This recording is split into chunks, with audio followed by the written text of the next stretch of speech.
Today I just want to talk about the nervous system and its role in the awakening journey. So first of all, let's just clarify what's happening. So when we embark upon the awakening journey and we're woken up with whatever it is, the conscious awareness within us expands first. And with that expansion, the subconscious programming that we've just operated from without any awareness before now all starts to begin to surface. All of the old programs, the beliefs, the values, the behaviours, the masks that we've worn, all of those things now start to become within our conscious awareness. We start to see them.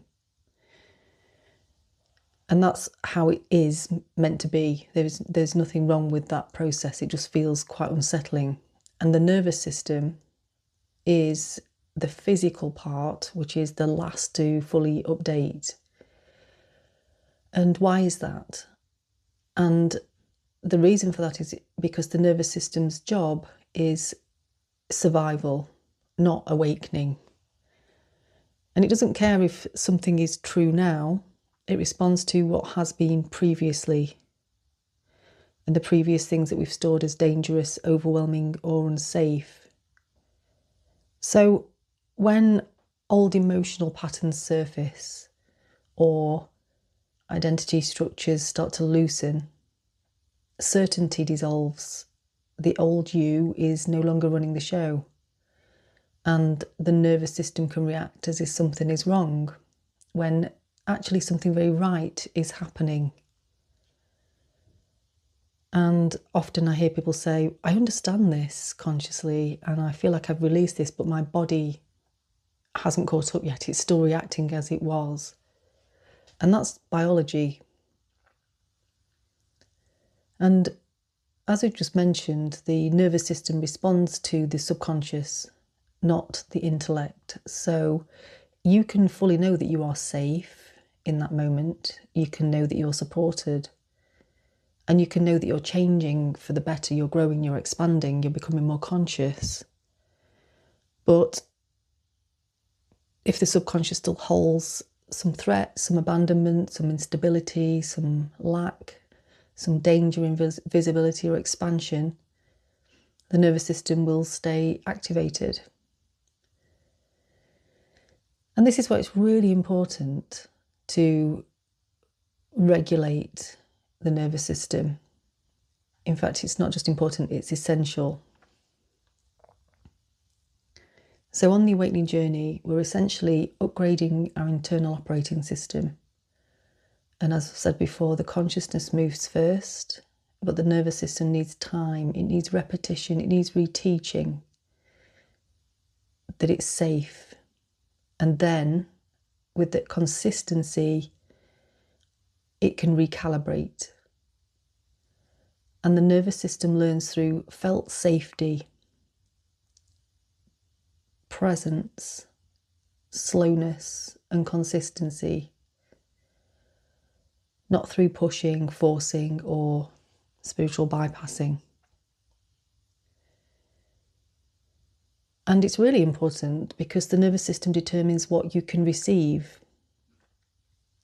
And often people on the awakening journey are people that I work with anyway, find it very easy to give, but they find it difficult to receive.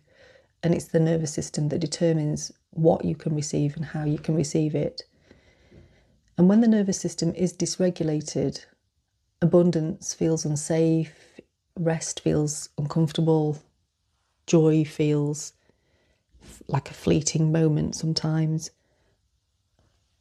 And the expansion that's happening with your consciousness triggers contraction. And that good things are followed by anxiety or collapse.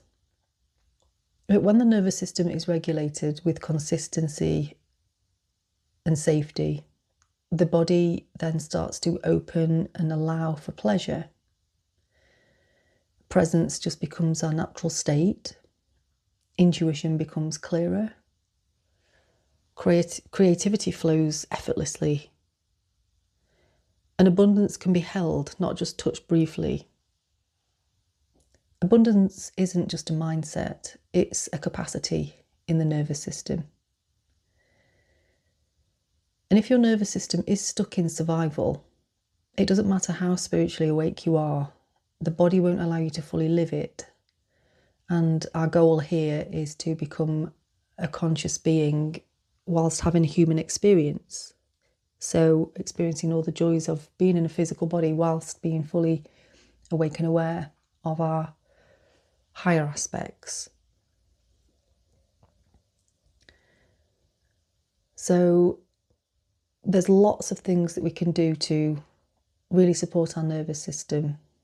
You know, there's a meditation on my YouTube website, energetic cleanse and wash through.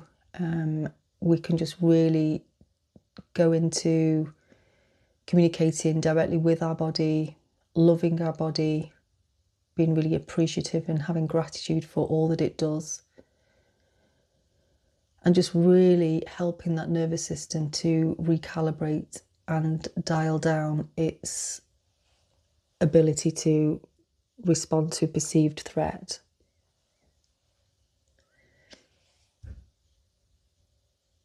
And it's, as I've said before, it's not about transcending the body, it's about bringing consciousness all the way into it and all of our aspects working together as one whole unit.